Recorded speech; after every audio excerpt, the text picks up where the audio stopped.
Hello, my name is Ida Narbevold, and I am the Customer Success Engineer here at AssetIntel. And today I'll be sharing some of our monthly inspectX updates with you. This month I have 3 update highlights I want to share with you. And the first one we'll find in the inspection list section. We have added rejected date as an attribute that you can sort by and filter by in the inspection list.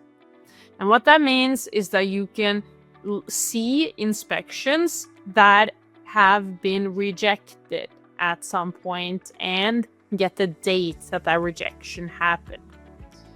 So you can add that column in the list view, and you can also filter by this attribute in the advanced filtering.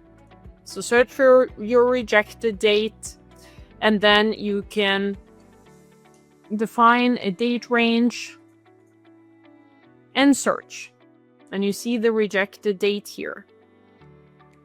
Secondly, we'll go to the inventory list, and we'll see that if you export now to Excel, everyone will now see that the selected fields option is the default. Some of you may have had export to Excel all fields as that default selection. That has now been changed to selected fields to more easily have you export only those columns that you have in your list view.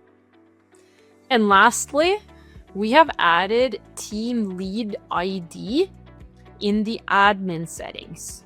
So if you have admin rights in inspectX, you can go to the user section, then certifications, and you will see that the team lead ID is a column in this table.